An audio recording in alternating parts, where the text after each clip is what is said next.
Não fala nisso aí. Não vou falar nada, eu vou falar que eu sou o Master Instructor agora. Amarrou a preta, hein? Eu roubei o lugar do Tony. E outra, eu não vou mentir, não. Se eu estiver mentindo, que a pessoa que eu vou citar no lugar tá aqui do meu lado pode dizer, o Tony que me deu essa blusa. Pior que é verdade. Tava com peninha, que ele tava com frio, todo mundo se molhou. Muito obrigado. Não tinha o que fazer. Foi verdade. Antes de continuar o vídeo, eu quero deixar um recado para você. Eu preciso que você se inscreva no canal, eu preciso que você deixe um like, eu preciso que você deixe um comentário e compartilhe esse vídeo com alguém. Essa é a única maneira da gente combater a política anti-armas do YouTube e fazer com que esse canal cresça. Se você quiser virar membro do canal, um valor simbólico vai te dar acesso a todos os vídeos que eu posto instantaneamente. Não vai precisar esperar o tempo em que eu faço ele público. Vai fazer com que você tenha acesso a todos os nossos vídeos de maneira instantânea e, além do que, você ainda ajuda o nosso canal a crescer, porque, querendo ou não, para o YouTube, quanto mais número de membros, melhor é o canal, mais alcance tem, mais exposição a gente ganha. Por favor, se você quiser ajudar o canal, considere alguma dessas opções, mas a melhor e a mais importante de todas, se inscreva, deixa o like, deixa o comentário e manda para alguém. Tamo junto, é nóis. Aí, galera, que estão aqui com o Tony vai, depois desse tour que a gente fez no rancho inteiro aqui, esse lugar maravilhoso, o Tony vai explicar pra gente a história do Clube 38 e como que a gente chegou aqui nesse momento. Tá bom. E o quão honrado e feliz ele está de ter uma pessoa como eu aqui nesse lugar. Muito bom. Muito bom.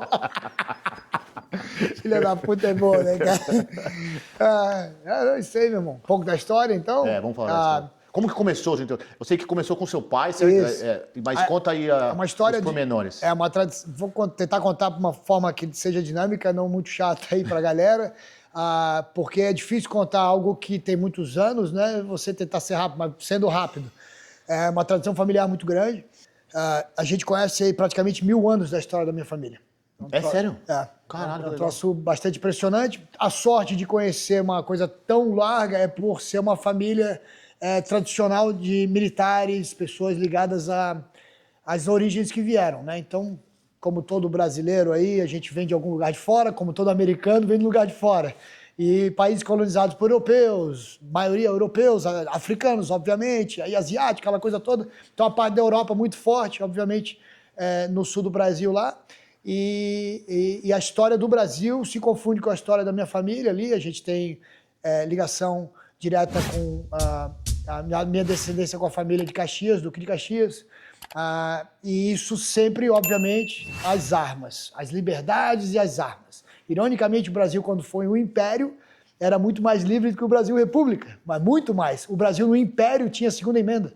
Era cópia da Constituição, era baseada na Constituição americana. Pouca gente sabe disso. Eu não sabia. Tu vê. O imperador, uma época de um imperador, e era um país mais livre do que república. E a minha família é muito ligada a isso, né? Um dos regentes do Brasil naquela época, a minha descendência direta, que era tio de Caxias. Então, cara, isso vem. O meu avô morreu muito novo, mas era militar também. Meu bisavô foi ligado nessa origem das liberdades, dos direitos individuais, né, das pessoas, das armas. Tinha muitas armas, muitas coleções. O meu trisavô veio do Império Austro-Húngaro, trabalhou para a Marinha Brasileira, era instrutor, né, instrutor de artilharia, instrutor de esgrima, instrutor de ginástica. Tem publicações disso no Brasil, já em português. Então é uma coisa muito forte. Meu pai foi para a área da polícia policial, né? Sempre delegado de polícia, fez a carreira de delegado de polícia. Quando se aposenta, perto de se aposentar da polícia, se aposentou por uma fase que ele já estava um pouco desgostoso, muita coisa que ele vinha tentando inovar não conseguia. Meu pai, do bolso dele, fez múltiplas viagens aos Estados Unidos para aperfeiçoamento técnico, especialmente de tiro, na área policial, até na área tática também. E tentou implementar, e o irônico é que todas as soluções dele não tinham nada a ver com dinheiro, tinha a ver apenas com vontade política. Se você quer mudar uma coisa de fato, fazer uma segurança pública séria e eficiente, é vontade política, a verdade é essa. Sem dúvida. Né? E ele já frustrado, a última fase dele na polícia foi como diretor da Academia de Polícia, onde fez muitas inovações, mas a transição para o meio, né, vamos chamar civil, né, o meio fora da polícia, foi natural abrir uma escola de tiro. No início, isso em 1992, ele abriu pensando nos colegas policiais e suas famílias que não tinham acesso. O próprio policial à polícia civil E a própria polícia, de forma geral, tinha muita dificuldade de treinamento, né?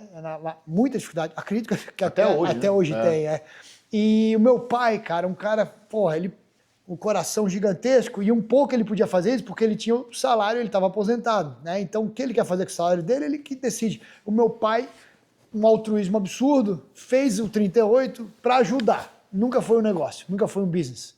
Não começou com intenção de business? Nenhum, zero, né? Ele muito organizado, a questão curricular, a questão da disciplina em nós, os filhos. Eu tinha 10, 11 anos de idade quando tudo começa e já começamos a trabalhar. Na época, no começo eram uns fins de semana apenas, depois na junção com o Clube Ilha Norte, um clube de um associado numa sede indoor.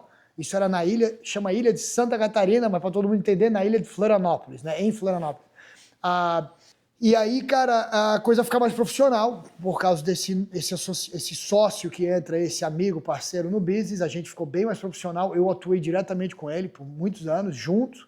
Eu me lembro, saía de colégio, naquela época de colégio, ia para lá, depois começo de faculdade, ia para lá, todos os dias. E, cara, a gente depois vem a história do desarmamento, cara, da noite pro dia, assinado nas escuras o chamado Estatuto do Desarmamento, a Lei 10.826 de 2003, no dia 23 de dezembro de 2001, é isso, né? 2001, assina-se... É 2001? Não é 2001. Agora me deu um branco. 2003, desculpa. 23 de dezembro de 2003, assina o Estatuto do Desarmamento, a Lei do Desarmamento, 10.826, na calada da noite, no mensalão, os deputados todos corrompidos. Né? Essa foi a época todos não, tinha exceção de alguns ali, um deles, inclusive, na época, o deputado Jair Bolsonaro, verdadeiramente, ele não participou desse esquema aí do Estatuto do Desarmamento. Ele mais alguns ali. Acredito que o doutor Enéas, fantástico doutor Enéas, assina na calada da noite. A gente tem um baque muito forte no business. E aí a parte mais moderna da história do 38, que é vencer essa maré que só foi porrada, só porrada. Essa lei foi a lei do... Não teve uma lei que o pessoal votou? Foi isso aí. Aí 2 anos depois, 2 anos depois, Eduardo, em 2005, a lei previa isso. 2 anos depois vai ter um referendo, você vai dizer sim ou não para o comércio das armas. E a ironia que as pessoas não sabem é que o povo votou não, deu certo lá, que não, a gente quer a liberdade, a gente quer que mantenha as armas, mas o governo entendeu como sim. Então, o que as pessoas não entendem e que tem que acordar para isso, sem tornar isso aqui político partidário de forma nenhuma, mas político um pouco, é que não interessa o que você vota e o que o cara te fala, interessa o que ele faz. Exatamente. O cara pode falar que vai fazer um monte de coisa legal, você vota nele, ele não faz nada, faz o contrário, inclusive. Via de regra, governos são assim. Todos os políticos que trabalham para governos, via de regra, eles falam o discurso que você quer ouvir. Exatamente. É igual a mulher vagabunda, né? Que o cara tá apaixonado e ela vai falar aquela coisa que ele quer ouvir. A mesma coisa. E todos os amigos sabem que ele é trouxa.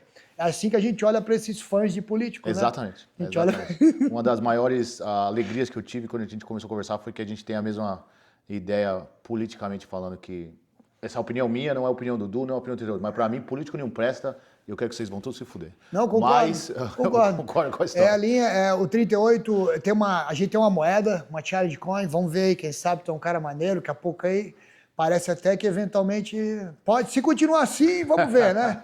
Talvez ele acabe merecendo. Ele é entregue apenas pelos fundadores, aqui nos Estados Unidos pelos sócios, eu e o Ives, entregue em mãos. No Brasil, pelos fundadores, o meu pai, pelo fundador meu pai, ou pelo meu irmão Rafael. Essa moeda é entregue diretamente pela direção da empresa. É uma moeda que a gente fez com muito carinho, ela tem uma mensagem muito bonita, e ela tem a imagem de Caxias na parte de trás, a parte da frente tem uma imagem de uma águia, né, com uma ave de rapina, que a gente usa de símbolo do 38, segurando o espadinho de Caxias. É uma águia desenhada à mão por uma artista americana. Na época, ainda bem que ela não era muito famosa ainda, e o Ives conseguiu lá, fez um deal legal, depois ela ficou famosa, ia custar bem caro esse desenho à mão aí. Mas é muito bonito. E na parte do outro lado, Caxias, e a mensagem, a frase de Caxias: minha espada não tem partidos. Quando os partidos políticos liberais e conservadores da época tentaram tirar vantagem do herói Caxias, após uma vitória considerada definitiva, né? Uma vitória que mudou os rumos da Guerra do Paraguai, Caxias começa seu discurso dizendo: minha espada não tem partidos. antes soldado do que político, ele tinha nojo da excelente, política partidária, excelente. né? Então o brasileiro tem que lembrar dos verdadeiros heróis e o que de fato eles diziam sobre os políticos partidários. Excelente. Eles são lixos, né? Exatamente. Em qualquer lugar do mundo são lixos. Qualquer lugar do mundo. Exatamente. É a minha opinião. Agora vamos trazer agora para mais recentemente a parada trazendo para o tiro esportivo, para a galera que quer treinar, quer se instruir com arma hoje em dia, até chegar na América. Qual foi essa transição? Cara, a transição, ela só faltava algumas oportunidades, mas ela foi natural porque eu era pequenininho, meu pai vindo pra cá. Pô, um pioneiro, cara, uns pioneiros no Brasil, né, cara? Aquela geração antiga lá, você contava na mão os instrutores que tinham no país, instrutores de tiro. Olha que loucura, bicho. Né, uns 40 anos atrás, aí você, pô, quem eram os instrutores? Só uma pergunta, nesse momento a América já estava... Esse momento a América já estava muito avançada na questão do tiro prático. A América avançou muito, as pessoas aí não sabem disso. Vai ser legal, cara, se tu entrar nesses papos, porque vai ser um vídeo, tu tem uma galera legal aí que te segue, que vai dar um esclarecimento para, poxa, bem grande assim dessa história que as pessoas não têm noção. Os Estados Unidos estava à frente do resto do planeta Terra a partir dos anos 50, tá? Na figura dos, umas grandes feras lá que eles chamavam, deu um branco agora, se eram os Meninos de Ouro, os Golden Boys da Califórnia, que era o Coronel Cooper, Jeff Cooper, Chapman, né? Alguns deles eram policiais lá da época, o Weaver, Jack Weaver, que é o cara da posição Weaver. O que é a posição Weaver? O Weaver, meu pai contava assim, ó, quando eu era molequinho, criancinha nos cursos, ele dizia: atirar com as duas mãos era coisa de menininha naquela época, coisa de frouxo. Só que o Ivo atirava com as duas e começou a dar pau em todo mundo nos campeonatos, nas competições de tiro policial, era policial, né, na época. Aí nego riu uma, duas, três, na quarta tá todo mundo segurando com as duas mãos. Entendi. Então esses caras já nos anos 50 se revolucionaram com a criação do tiro prático, legal, uma invenção americana. E nos anos 70 vira uma federação internacional, que é chamado IPSC, Brasil conhece no Brasil. Legal. Todo mundo conhece. Então, sim, os americanos já estavam na frente. Meu pai, muito legal tu falar isso, eu perguntei recentemente pro meu pai, porque quando tu cresce filho do teu pai, tu não, tem coisa que tu não pergunta, tá? E eu perguntei: pai, hoje em dia o cara tem preguiça de dar Google. O nego me faz pergunta que se tu botar no YouTube, tá no Google, não que você vai perguntar uma teoria de conspiração, mas vai perguntar uma coisa técnica sobre arma, o cara é tão preguiçoso que ele não olha no Google.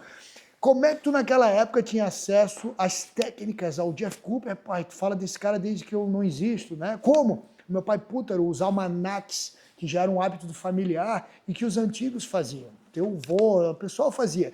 Eles tinham os almanacs que vinham assuntos de interesse e compravam pelo correio, aí vinha dos Estados Unidos o livro, vinha... Cara, era muito mais legal. Que legal, que legal. Então meu pai lia um livro desses caras, já novo, né? Por uma herança já familiar de um hábito que os antigos tinham, dos almanacs, compravam arma assim, tá? Compravam arma assim, meu bisavô comprava as armas dele via catálogo, pelo correio, vinha e entregava. Olha como o Brasil foi diferente, né? Com essa questão de liberdade de armas. Não consigo nem racionalizar esse pensamento de você comprar uma arma pelo correio no Brasil. Como é que pode, cara? Ver como, quando as pessoas falam no Brasil, elas são, infelizmente, muito ignorantes. Elas falam do Brasil que ela está vendo agora.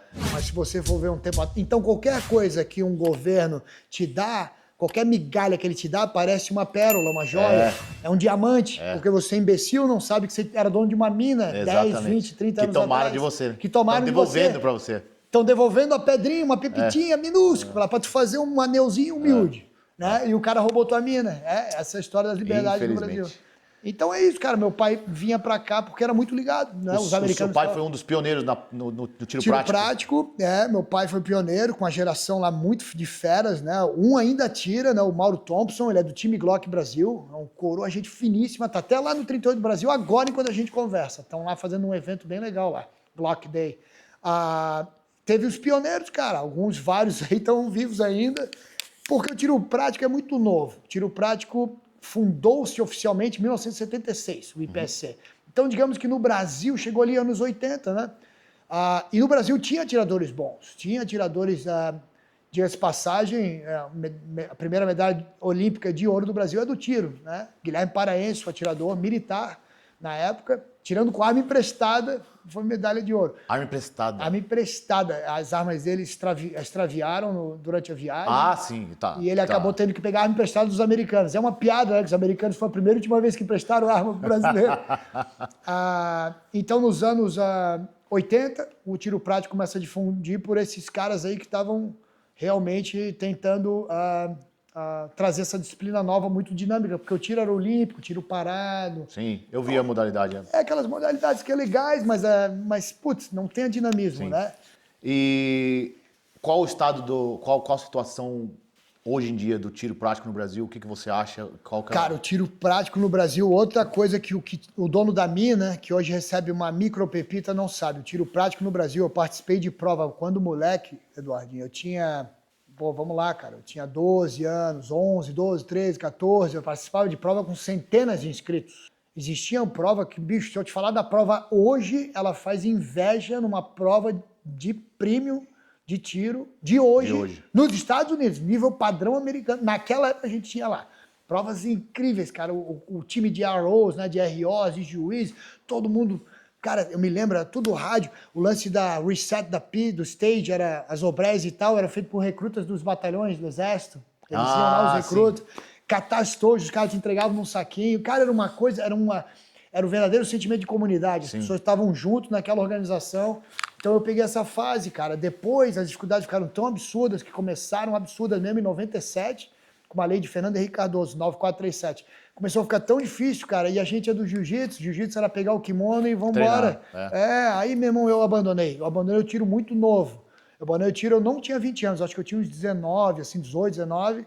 Competi bastante por alguns anos, abandonei, porque, cara, não aguentava mais, abandonei o tiro competitivo. Que eu te contei isso ontem, voltei a atirar agora, pouco tempo atrás, alguns anos atrás, morando, né, aqui no Texas, voltei a atirar competitivamente, porque é muito legal. Mas essa frustração, então, hoje, o que é o tiro prático no Brasil? Cara, é um bando de sobreviventes, os guerreiros antigos lá, os coroa, e a galera nova que entra e não sabe nada, então acha normal o sofrimento, a dificuldade, não tem noção. Então eu tenho uma alegria e uma tristeza muito grande com o esporte do tiro no Brasil. A alegria é que, pô, a galera se dedica e faz acontecer, e se vira, e bota a cara, e né, muito voluntariado, com o que tem. Faz o melhor com o pouco que tem.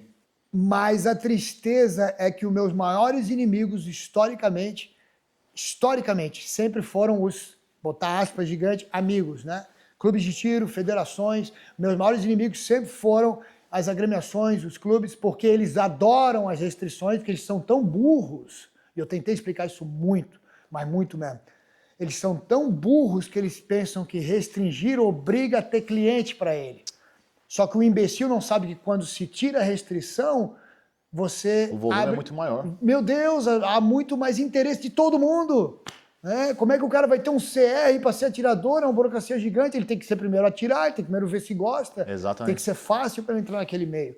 Então, cara, o que eu posso dizer? O tiro no Brasil hoje, eu não sei, não é muito pior do que o que era no passado, mas, meu Deus, muito. Agora, que tem muita gente boa tentando fazer coisa legal? Claro que tem. Principalmente o atirador, o cliente ali daquele meio, cheio de gente legal. A gente promove lá no 38, a gente promove todas as práticas de tiro que a pessoa tiver interesse, a gente promove o tiro prático, mas tem muita restrição que é desejada pelas agremiações, muito. E vamos falar do projeto agora, 38, para se uma pessoa começar do zero. Eu, por exemplo, eu acordei hoje e falei, quero virar atirador, lá no Brasil. E mora lá na região nossa, de Florianópolis, lá.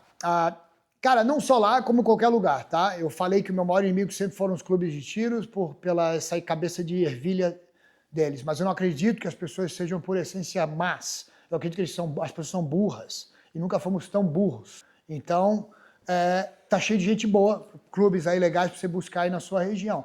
Lá no 38, deve ser muito similar com o que você buscar na sua região.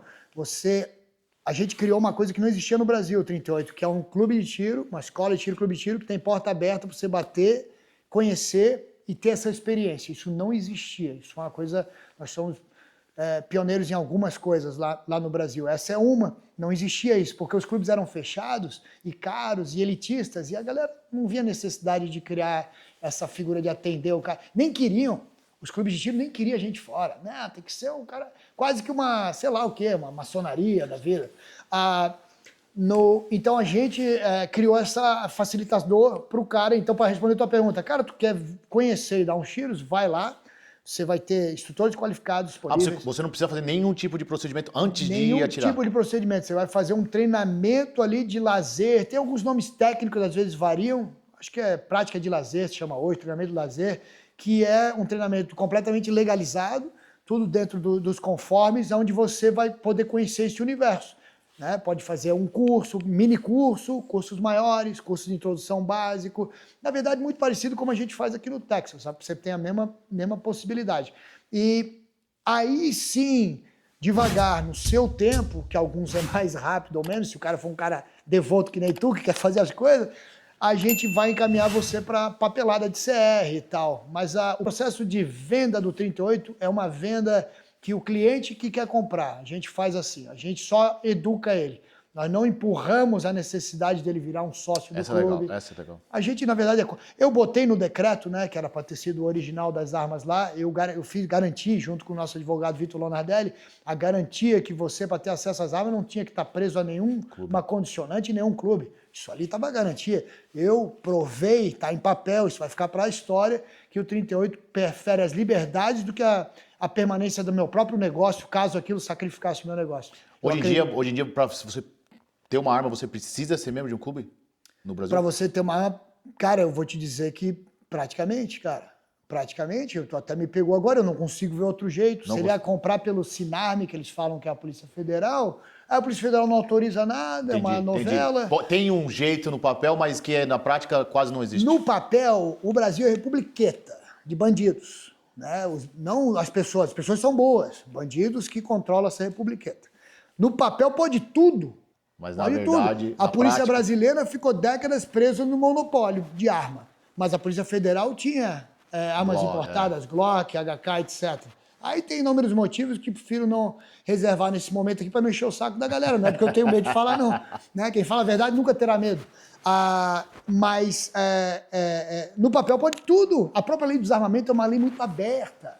Né? A grande sacanagem que eles fizeram é que eles pegaram o nosso decreto, alteraram a 3723 lá, uma lei lá que tinha lá para um deputado lá encabeçada, uma lei lá, enfim, uma fazação de média lá que existia, e eles, na lei nova que está lá embrulhada para quando o povo reclamar muito, quando o povo reclamar muito, o que eles vão fazer? Eles vão aprovar uma lei que bloqueia as possibilidades de você ter um acesso facilitado. Eles vão colocar na lei as frases certinhas. Não, agora tu pode ter 3 armas, agora tu pode isso, agora pode aquilo. Então, o sistema nunca perde, ele quer sempre te dominar, sim, proibir, e as armas sempre vão ser de interesse de governos tirânicos e republicanos controlar. Né? Não tem nada a ver com desarmamento, tem a ver com controlar. Veja que a polícia brasileira é uma polícia muito ligada ao Estado. Né? Nos Estados Unidos a gente não tem isso. Né? O próprio militar americano, ele muitas vezes sai triste ali daquela carreira tão bonita porque ele não gosta do governo. Não, isso eu posso atestar com precisão e experiência. 90% dos soldados, especialmente de infantaria, a gente detesta o governo. Exatamente. Né? Todo tipo de governo. O que ele gosta é do povo dele, da galera dele, do brother, né? Das liberdades. Né? E o governo não quer isso. O governo quer tirar as liberdades. Mas, cara, é possível no Brasil, falando agora num tom bom, né, de energia legal, é possível tudo. Você consegue lá fazer sua prática do tiro, você consegue participar desse esporte. É um esporte, infelizmente, caro no Brasil e restrito, mas consegue. Para ser esportista, se você vai querer ter uma arma, você precisa ter o CE, precisa ter toda a documentação. Então, para ser esportista, você tem que estar envolvido já num nível mais... comprometimento maior. De burocracia, dizendo... De burocracia. De papel. Não é só assim, vou lá tirar hoje, alugo uma arma e participo de uma competição. Cara, vou te dar um exemplo. Não é assim, né, cara? Por que lá no decreto original, lá, quando entrou a história do governo Bolsonaro, as primeiras coisas que a gente quis garantir é não estar atrelado a nenhum clube, a porcaria nenhuma. Porque, cara, como é que você vai restringir? É um país que adora, os políticos, né? Adoram falar do pobre. Já viu isso? Já viu que é mania? Lógico. O pobre é bonito. É bonito ser pobre. Fica pobre que é bonito. Eu te ajudo, eu te dou tudo. Pobre é a coisa mais bonita do mundo. E o pobre que quer ficar pobre é melhor ainda. O governo adora isso. Mas na hora de suas legislações, seus decretos, tu tem que ser filiado no clube de tiro, tem que ser aquilo, tem que... Só nesse momento não tem como um cara de renda normal, classe média, já é difícil, rapaz, ter uma arma legalizada. Já fica difícil, já vira uma elite já criada pela... É uma elitizada. Então assim, as ironias, né? As ironias das republiquetas, infelizmente. Então, é como você falou, para entrar nesse meio já tem que ter um comprometimento de, putz, cara, aqui vai uma grana, vai tempo, vai dedicação, vai papelada. Aí aquela curiosidade que você tem, o que os clubes fazem, né, não só no 38, eles têm um setor despachante para diminuir esse estresse aí, cuidar, ajudar você. A gente a gente não consegue atender o público nesse setor. Infelizmente, teria que ter muitos funcionários. Então a gente atende o membro associado, infelizmente. Sim, entendi. Faz sentido. Para atender esse setor, no passado a gente fez, tá? A gente fez. A procura era muito grande. Cara, era difícil e, enfim, a logística ficou bem difícil. Entendi. Aí a gente teve que atender os membros associados. Agora vamos falar dos 38 aqui mais perto da gente, né? Que graças a Deus eu tô na América, a gente tá na América. Qual foi a decisão, quando surgiu a oportunidade, qual foi o clique que você teve e falou, não, vamos expandir para a América e vamos criar isso aqui, esse paraíso que a gente tem aqui?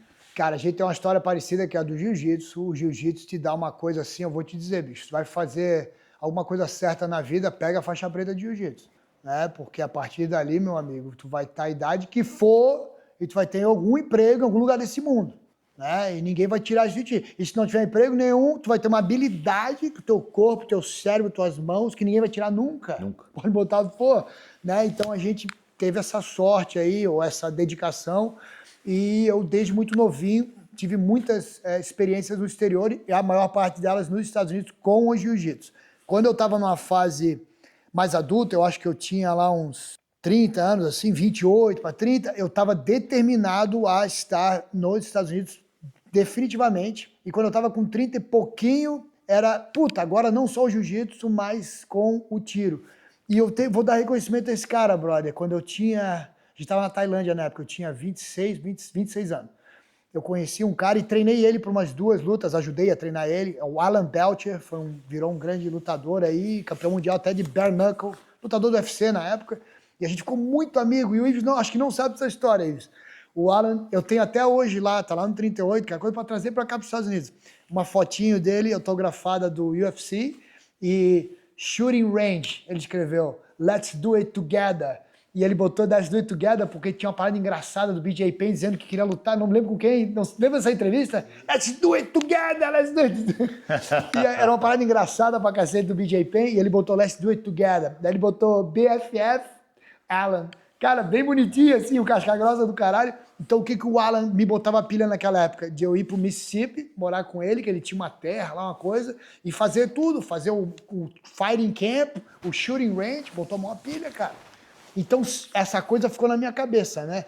Mais recentemente, quando o Ives volta para os Estados Unidos, o Ives ficou 10 anos em Hong Kong, o Ives vem para os Estados Unidos muito novinho, que é o meu parceiro aqui, meu sócio, meu amigo de longa data, e estudou nos Estados Unidos, depois morou muito tempo fora dos Estados Unidos, e voltou para os Estados Unidos em 2014, né? Voltou e falou para mim, cara, eu quero tudo de arma agora, tudo que eu sempre quis ter. Ele estava em Hong Kong, não podia ter as paradas de arma. E aí começou o nosso papo. Pô, brother, um dia nós vamos ter uma parada aí. Jiu-jitsu, sempre jiu-jitsu e arma. Em 2017, o Ives adquire essa terra aqui, pega um negócio legal lá, conseguiu, deu certo, numa época perfeita para fazer esse deal, que é essa terra bonita aqui, que a gente tem, que é o 38 América usa aqui, né, que é a série 38 América. E a gente começou com projetos pilotos. Ali nessa época a gente já falava contigo, a gente trocava ideia. Instagram, tu já era pilhado de vir para cá.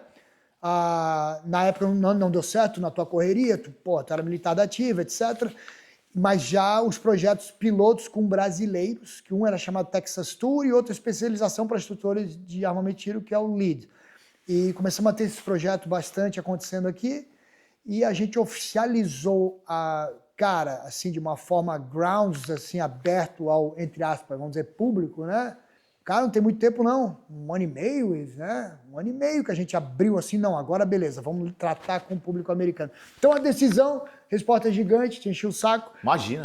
Da tua pergunta, cara, tava sempre na cabeça, brother. Já lance, claro, o lance, antes. Pô, cara, o lance do jiu-jitsu, o lance das armas, bababá. Então, Eu era muito magoado com armas no sentido cultural por onde eu vivia, o Brasil. Muito triste, né? Porque as pessoas vêm te pedir arma quando dá pandemia, coronga, entendeu? Eu tinha amigo faixa preta grandão, fortão, que eu admiro muito, que tem família e não tem arma.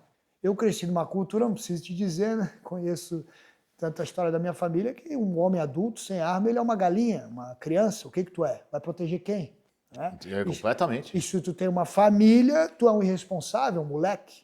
Isso é uma coisa, né, que não precisava ser dito. Isso é sentido. Era intrínseco, né? É intrínseco.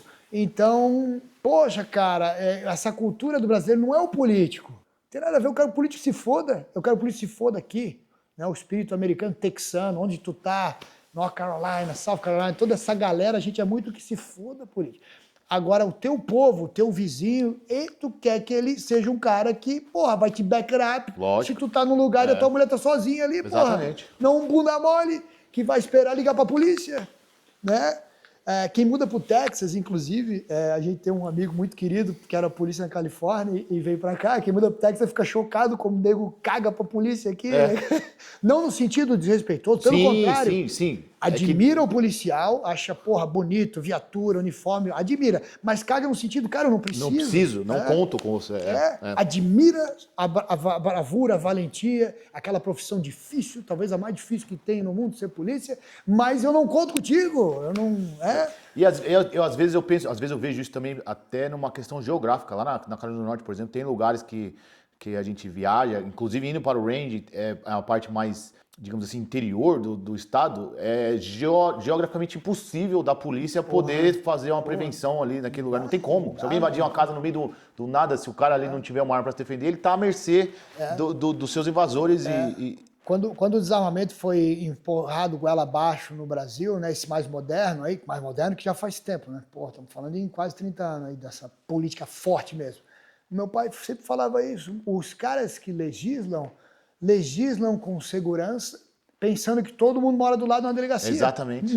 Ou numa cidade, até mesmo numa cidade. Né? Nós queremos arma mesmo que eu tenha 50 delegacias ao meu redor. Não tem como. Eu nunca não vou ter. Exatamente. Mas você imagina o cara que está afastado, que é, né, como todo o país, e o Brasil é um país gigantesco, as pessoas afastadas e sem esse acesso. Né? Então, assim, o que me chateava no Brasil era culturalmente a subserviência, né? A submissão, né? O povo é tipo assim, tá tranquilo, puta que legal, agora eu ganhei tal coisa. E a vontade, que não tem tão forte em outros povos, não que eu tenha tanta experiência com o mundo todo, mas tem um pouco, de adoração. Você veja que é um povo cristão, a maioria não é brasileira, um povo cristão, né? O Ocidente é cristão, mas que quer adorar. A adoração que Jesus Cristo tanto condenou. Né? É bíblico isso. A adoração chutaria que é a coisa que o brasileiro mais gosta. Adoração do futebol, adoração do político, adoração da TV, da novela. Então, cara, a minha mudança junto com 38 sendo também expandido para cá, não é uma mudança financeira, não era uma mudança econômica, não era uma mudança de falta de amigo. Pelo contrário, né? Poxa, financeira e econômica para mim era melhor lá, bem melhor na época lá.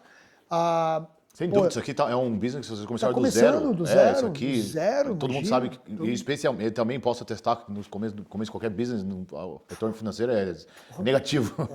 Investimento, exatamente, investimento de bastante tempo, né, Eduardinho? A gente conversou até de jiu-jitsu, pô. Então, mas cara, Eduardinho, vou te falar, brother, lembra que eu te perguntei algumas coisas assim, teu jeito de falar em inglês, né? Teu inglês, teu coisa. Ele é uma figura diferente de inglês e português, né? Português ele tem um pouco do passado dele lá, mas eu falo isso direto. Mas não que é ruim, a característica em inglês ele é americano, né? Tu é americano, brother. E o que é legal disso? Quando você muda para um país, você pode até trazer as coisas boas do seu país e deve. O americano ele é muito aberto para todas as nações, para trazer as coisas boas. O americano, os Estados Unidos é os Estados Unidos por causa disso. Inclusive ele aprendeu com o inimigo. Acabou a Segunda Guerra, é um grande exemplo, né? Pegou os melhores cientistas e tal, mas ele espera que você vire americano e não que continue brasileiro ou chinês ou etc, né? Então, foi uma coisa que eu te perguntei, tu tem muito amigo brasileiro? Tu anda com muito? Daí tu, não tenho. Não. Aí o lance do exército, que era, né? Então, tu vê, cara, o que tu acabou gostando tanto? Tô chutando, falando por ti, né, do pouco, porque eu falo por mim.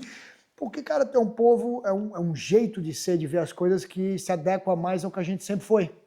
Na verdade, irmão, talvez a gente sempre era meio alienígena na nossa terra-mãe, por mais que a gente ame e goste, né? Que nossos familiares, a minha família tá toda lá, meus pais, né?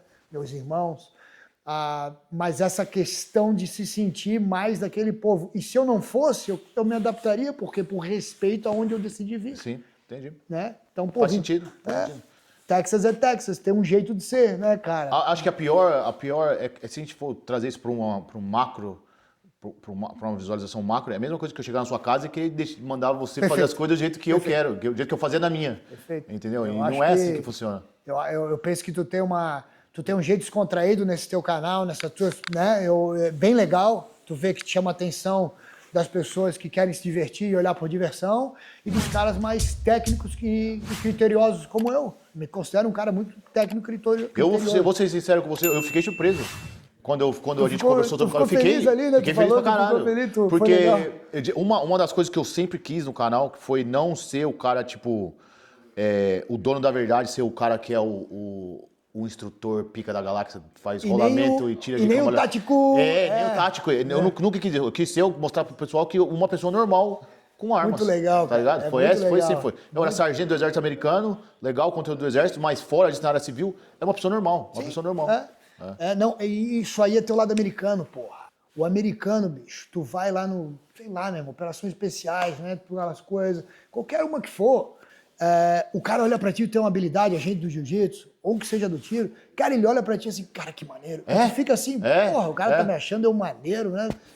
O americano é assim, o americano é muito legal, cara, ele sabe até onde ele consegue ir, e ele tem a humildade de, pô, esse cara aí não interessa que ele não é militar ou que ele não é nada, o que tem a ver, né? Ser militar é um conglomerado de atividades que você tem que fazer naqueles times, naquela história tua, para aquela operação, aquela especificidade. Não quer dizer nada a ver com ser atirador, quer dizer que você é lutador. Exatamente. Não tem nada a ver. Uma história então, que... pode vir um nerd te ensinar. Exatamente. Uma história que ilustra bem o que você está falando. Eu era aluno no curso das Forças Especiais e por eu ser faixa preta de jiu-jitsu, já o pessoal sabia disso e todos eles gostam de treinar jiu-jitsu. A gente fazia os treinos de jiu-jitsu de manhã e a gente conversava. Eles já eram professores, já eram instrutores do curso. E eu, como aluno, conversava com eles e eu admirava eles, porque eu já estava olhando ser o que eles são. E eles olhavam para mim da mesma maneira, porque eles queriam ser os faixa preta. E uma vez eu conversei com eles, falei, cara, eu não consigo nem imaginar o dia da graduação, do curso, não sei o quê. E ele falou, mano, o jeito que você tá falando comigo é o mesmo jeito que eu penso pra você, eu não consigo nem imaginar o dia que eu vou ter uma faixa preta na cintura. Cara, eu tenho a história, porra, ficar contando história pra um contar pro outro, mas bem rápido, porque eu nunca contei história na vida, até porque não tem motivo nenhum contar, mas tu fez eu lembrar dela. Um cara foda dessas unidades que a gente, puta que pariu, meu sonho, poder talvez, especialmente quando eu era mais moleque, aquele gás, mas cara, eu não sei quem consegue chegar nisso. E o cara falou pra mim, porra, eu trocaria tudo pela tua faixa preta. E o caralho, o cara falou, eu era moleque na época, 26, 27 anos, o cara ele falou aquilo pra mim, porra, bicho, não dá dinheiro. Não pra dá, quem? Bom, dinheiro não é nada, né, irmão? Dinheiro é bom pra viver essa economia capitalista, mas dinheiro, o que é dinheiro? Cara, aquela sensação de, cara, fiz uma coisa certa na vida. Exatamente, exatamente. Du, pra gente finalizar, fala pra galera ali, se alguém quiser, por exemplo, galera, eu vou dar outro merchan aqui do 365 Visto. Se você não tem um visto dos Estados Unidos, entre em contato com eles, o pessoal vai te ajudar a tirar o visto.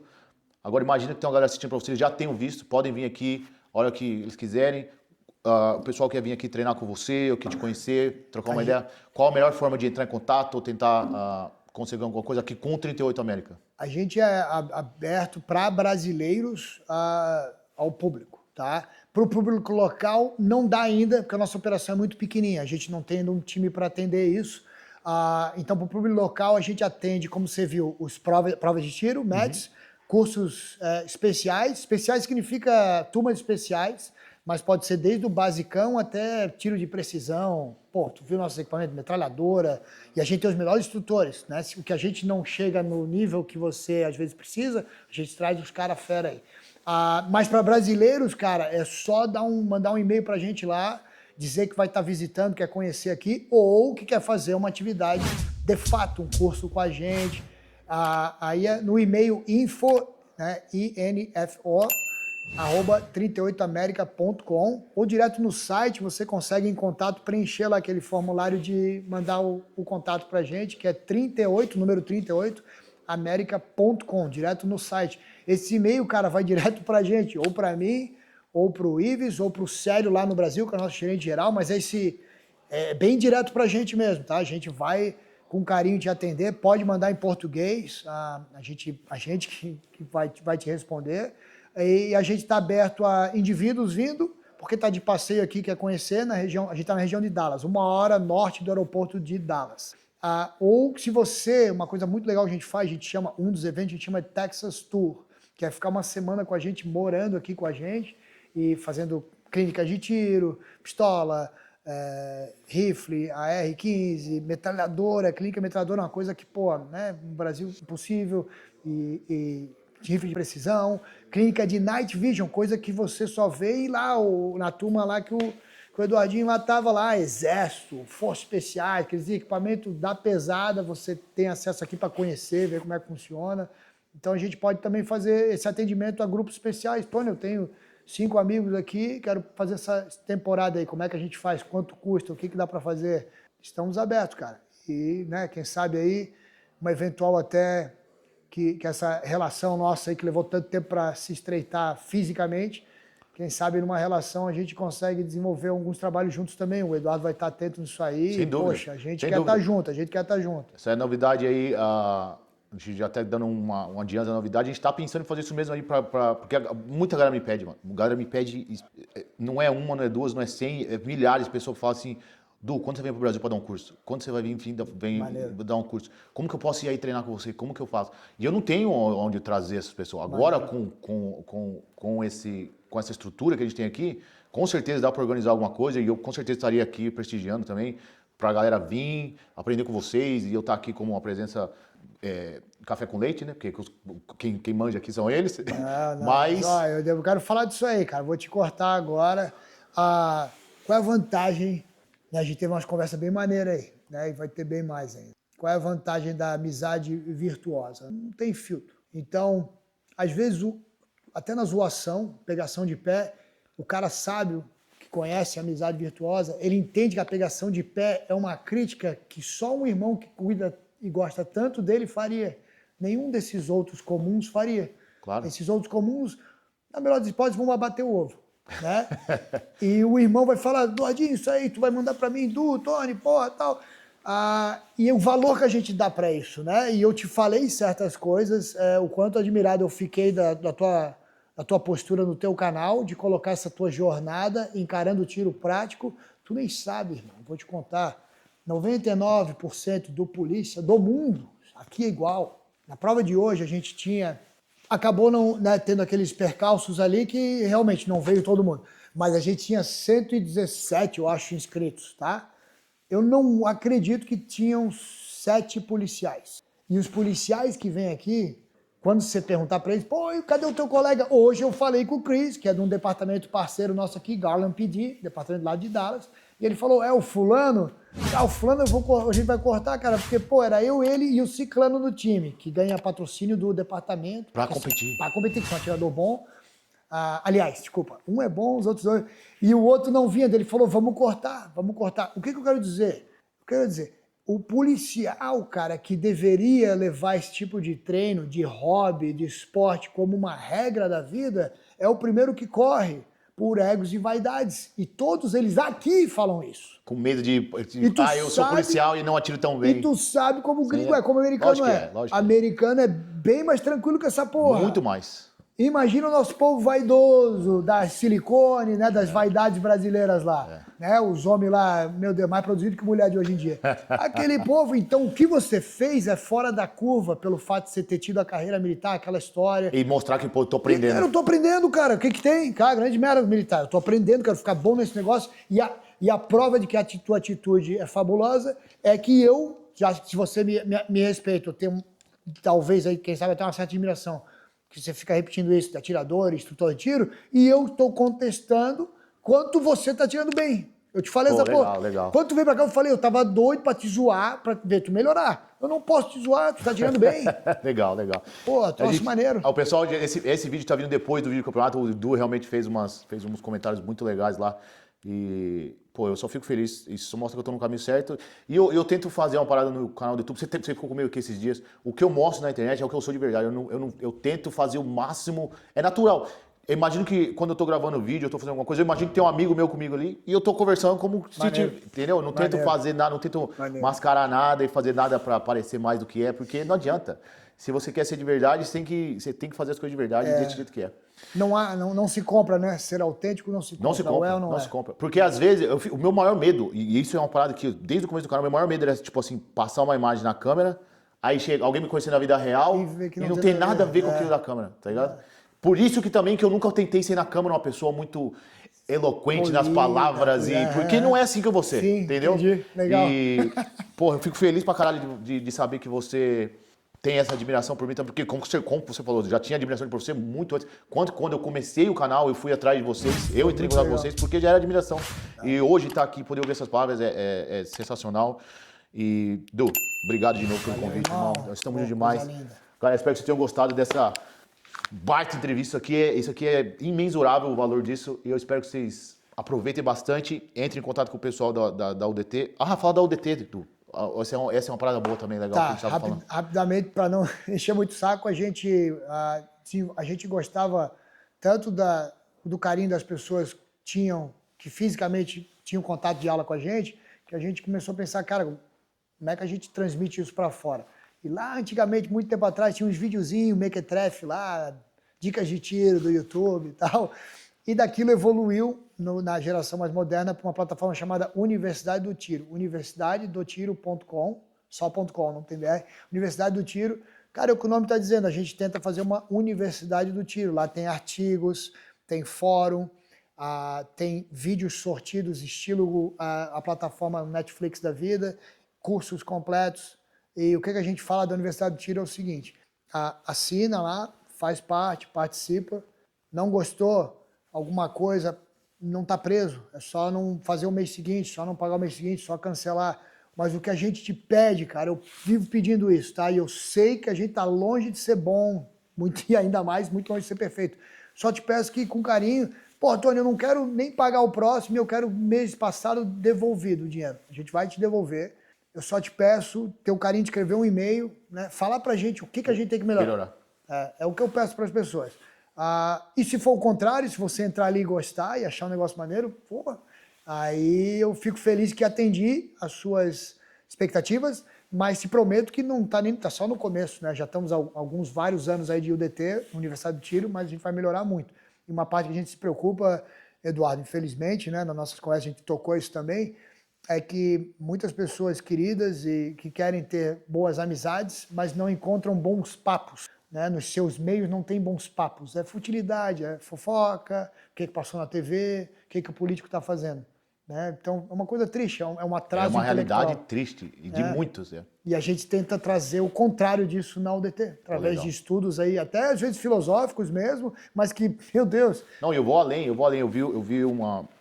Inclusive foi você falando que hoje em dia a gente se preocupa, e bateu em mim, para mim serviu, a gente se preocupa muito com o nosso estado físico, com o nosso estado, se a gente atira bem, se o nosso jiu-jitsu está afiado, mas em poucos momentos a gente se preocupa se o nosso intelecto está sendo estimulado e está sendo treinado, e isso é verdade. E eu acho que o principal valor da UDT é isso, você tá no meio de ambientes de pessoas com mentes mais brilhantes do que a sua para você poder evoluir. Obrigado. Eu acho que essa foi a para mim, ali eu fui vendido, ali eu aceitei. Legal, obrigado, irmão. Fico bastante feliz. Né? A gente nem gosta de elogio, né? Cara, que a gente fica sem graça com elogio. E não é para mim, é para nós, né? Finalizando só isso da UDT, tá? Mas eu fico feliz que a ideia da largada deu certo se ele tem esse comentário. Mas, mais uma vez, para deixar bem claro, a UDT é feita disso aqui, ó, de pessoas. Tá? Ela não tem o nome de uma pessoa, ela não tem um mestrão, ela não tem um chefe. Ela é feita das pessoas que dela fazem parte. Ela é a média, aquela história, a média do meio, né? Exatamente. Quem que tu é? Que é a média do teu meio. Né? Exatamente. Bom, galera, mais uma vez, obrigado pelo carinho. Deixa um comentário pro Du aí, deixar o Instagram dele aqui embaixo, deixar o Instagram da galera toda do 38 aqui da América, 38 do Brasil. E até o próximo. A gente vai trazer muito mais conteúdo junto, tem várias coisas que estão preparadas, espero que vocês tenham curtindo. E é isso, tamo junto. Valeu. O que aconteceu, Carioca? Filma o Carioca, cara. Olha o estado do Carioca ali, cara.